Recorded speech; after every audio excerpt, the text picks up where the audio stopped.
What's up, Saiyan Army?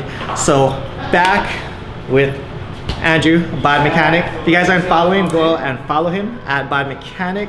Anyways, first off, I want to thank you guys for all the positive support on the last video we did, which is why we're doing another video. And this video is going to be on Piccolo, who's behind the camera. He has a lot of problems that a lot of you guys commented about. So Andrew's going to go and fix Piccolo, talk about his problems and whatnot, and how we're gonna go about fixing it. And you guys can just follow our journey on unmessing ourselves up, repairing ourselves. I was gonna keep it PG rated, but not screw yourself up, basically. Yeah. So let's get into it. What's going on, guys? I'm the biomechanic, Andreas Saltis. I'm a physical therapist, and Jay, aka Piccolo, aka Bearded Piccolo, Apex Games. Don't mind the hair. It's covered Really up. beautiful hair right there. So as you can see, guys, I worked on his shoulders, looking all red over here. I scraped the hell out of him. But Jay came to me because he has a little bit of an anterior shoulder pain. He feels impingement. He said that every time I bench press, every time I shoulder press, I just get this weird pain on both my shoulders and I can't even go heavy. So as I looked into his posture, I kind of saw what the deal was. I saw that most of his problem is actually coming from his lower back, his posture. So because his posture messed up his shoulders, he put added weight on top of that, bench pressing and shoulder pressing. He just inflamed both those tendons. So I actually had to start from his lower back up to his upper back to his traps, then get into his shoulder. So we're gonna test out and see what his range of motion looks like, what he's missing, what he's not missing. And by all means, I just worked on him. So I know that he's still stuck. So mind if you demonstrate? Yeah. So first I want to see how he looks like when he's laying on his back. I'm gonna test out shoulder flexion, see if he can reach all the way up. Right there I can see that his rib cage is kind of flaring out every time he raises his arms up. That tells me that his lower back is getting a lot tighter. He's not using pure shoulder motion, he's using his lower back. Go up. I'm gonna test out his external rotation. Goes back. Looks pretty normal to me. I'm gonna test out his internal rotation. Oh, that looks a little bit stuck right there. Yeah. I don't like that. Let's look at that left shoulder, man. Left shoulder. Let's go into flexion. Nice and easy. He's stuck there though. It's a little bit limited more than the right. Let's see. If I go external rotation, looks pretty good. Internal, up. He's locked here too. So that kind of tells me that his problem is not really his shoulders. It's actually coming from his back, lower and upper back. So what we're going to do is we're going to do a few breathing exercises and we're going to see how he's going to feel after. Jay, I want you to grab both these bands, one arm at a time. You're going to be back against the wall. All right, so hold it right in front of you, like that. Down to a 45-degree angle, bring your feet more forward and just lay on the back. Bend both knees. All right, spread your legs a little bit more. All right, keep your arms locked out, right, like you're about to bench press. Bring your shoulders forward now too. All right, here's what I want you to do now. I want you to keep that lower back flat, all right? I want you to breathe in, breathe out, and punch forward. You can bring your upper back up. Breathe in again. Blow out, reach. Blow it out, blow it out, blow it out, blow it out. Hold it. Breathe in, fill up this upper back. Blow it out, man. Hold. When he breathes in, I want to make sure that he's filling up his upper back. Breathe in. Blow out. And he's trying to fire up those abs, those serratus muscles. Breathe in again. Blow out and reach, man. Blow it out, blow it out, blow it out, blow it out. Hold it. 1, 2, 3, 4. Rest. Look at that. How'd that feel, man? Good. Not bad, right? Let's go check it out. So we kind of saw that his flexion was okay. But I want to see, is his lower back or is his rib cage going to come up when I bring him into more shoulder flexion? If I bring him up, not so much now. And he's going further down. Wow. You can touch the table. And he was stuck in internal rotation too. Let's see now, man. And goes all the way down. Let's see that left now. That left was having a little bit of trouble going all the way up. Nice and loose and just drops. I can still see there's some flaring up, which means I need a little bit more strength on this left oblique, this abdominal wall to keep this whole rib cage down while he's lifting up.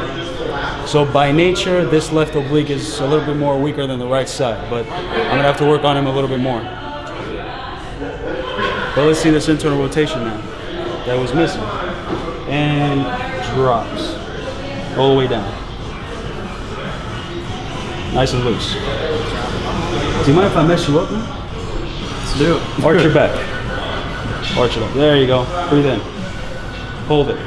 1, 2, 3, 4, 5, 6, 7, 8, 9, 10. Rest. See what happened now. And everything goes back to shit again. Just messed them up again. That's how much abs are important, guys. Train your damn abs and exhale. It's gonna save you a lot, even from shoulder problems. So what happened just now when you made him arch his back? Like what happened? was- How did it tighten him up? Well, he actually used his lower back extensors. What that did, it activated his nervous system, primarily his sympathetic nervous system. Sympathetic nervous system means I'm heightening everything, such as heart rate, muscle tone, anxiety, nervousness. So basically the body gets locked when you use too much of a lower back. So when we're benching, when we're squatting, shoulder pressing, how many times have we shoulder pressed when we try to use the lower back because the weight is heavy? Yeah. That's how he benches, that's how he shoulder presses, that's how every single person I've met to this day that's into the fitness industry use their lower back. All I did in that specific exercise, we used the opposite muscles. We used abs. We used exhalation because abs help you exhale. That's their first primary action, is to breathe out. So when you're holding your breath, lifting weights, you're locking your body and you're gonna suffer injuries, maybe not now, but later on in life.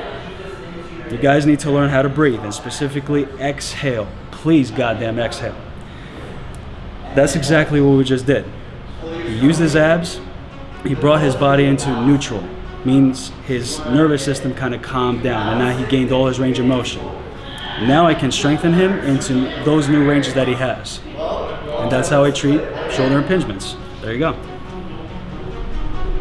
I'm broken again. No. Do that exercise. Explain it step by step again. What is it? What he's exactly I doing? made a mistake the first time, so. It's okay. So bring those more forward. All right. So feet Now, I out. want you to make sure you want to squat down a little bit more and tuck in the butt. All right. So now bring the arms forward.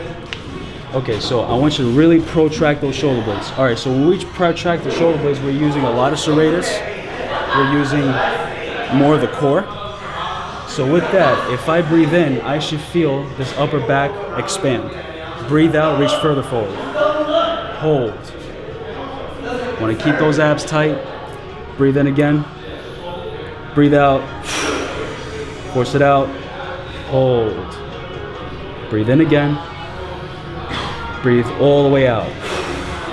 He's trying now to open all his paraspinal muscles using hamstrings, glutes, abs. Breathe in again. Blow out, reach further forward, try and reach. Keep your head up though. Breathe in again. Breathe out. Keep your head up. Head stays up because we also want to stretch out these SCMs too. Last one, man, breathe in. Breathe it out. All the way out. Hold. 1, 2, 3, and rest. All right. How does that feel, man? Good. Not Tight. bad. Got a good ab exercise there, right? Let me see you raise your arms all the way up. Good. There's less lower back involvement. I don't see him arching all the way back. That's a much better shoulder mobility. So that's how we treat. A little bit. Feels a little bit better? Yeah, a lot better. There you go. There you go. I can't do. Now try to open them like a reverse fly. Want to keep these shoulder blades pinched together. Breathe in. Breathe out, flex those abs. Hold. Breathe in. Breathe it out. Good. Shoulder blades together. Much better. Breathe in. And out. One more. Breathe it all out. Everything out, everything out, everything out. Get those abs. And rest. So what exactly is this second exercise doing? So now this second exercise, since we already opened up his back, we're gonna try now to Ooh, use. look at that back. we now need to target more lower traps because Jay has very hyperactive upper traps. So if anybody with hyperactive upper traps means that he's inhaling too much, that's what he does when he tries to push. So he got these stuck, and then it gave a much more disadvantageous position to the lower traps to work. So what I had Jay do is actually use lower traps to deactivate his upper traps. That's what they do. So with a constant breathing pattern with a lower back inflection, he's using abs, but he's also using lower traps at the same time. Having a rounded lower back, more posteriorly rotated position, but shoulder blades back would actually help squat you ass to grass. It keeps the torso more upright when you're squatting ass to grass, and it doesn't compromise your hips or your lower back when you're squatting. So that's another reason why I'm giving this to Jay, so I can have him squat a lot better, much more fluent, so he can be able to go all the way down and maintain that whole torso more upright. So train the lower traps, round the lower back to get more abs, that just to deactivate his upper traps. That's how it's done. Okay. Can you show it one more time? Yeah, let's see this exercise.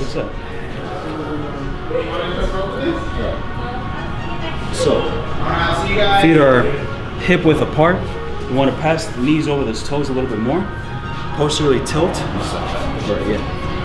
the butt under you. As you tuck the butt, I want you to feel like you're pressing your heels into the ground. All right, so you can feel those hamstrings working out, right? So now, you want to maintain the head up. Palms are facing down. Raise the arms a little higher. Okay, so we want to retract those shoulder blades, making sure we do not use so much of upper traps. We want to keep the shoulder blades down and open them up into a reverse fly. And we keep it there. Breathe in. Breathe all the way out. Flex those abs and a nice posterior tilt. Keep those shoulder blades together. Breathe in. And breathe it out. Hold. 1, 2, 3. Breathe in. Breathe it all out. Good. We're trying to get those nice obliques through good exhalations. Breathe in. Breathe it all out. We want to get those muscles right there. Last one, buddy. Breathe in. All out. Hold. 1, 2, 3. Rest. And that's how it's done. And how many sets and breaths, or how many breaths and sets? I would usually give anywhere between 4 sets, 5 sets, about 4 breaths. Yeah. The main key though to every single exercise is to hold that exhalation for a good 5 seconds. You want to exhale all the air out, which is going to engage as much abs as possible. Maintain it like that. Do not let go of your abs. The moment you let go of your abs, game over. You want to keep those abs down, keep those ribs tucked in while you're trying to do that same exercise. So always focus on your exhalation, not how much you can breathe in. A good tip, if it's hard for you to breathe air in, you're doing the exercise correct. If it's too easy, you let go of your abs. So definitely not advisable. Always keep your abs tight. Exhale everything you got. I don't care if your face turns red. Let it all out. Mine does. That's it. Head veins and everything, yeah. That's it, man.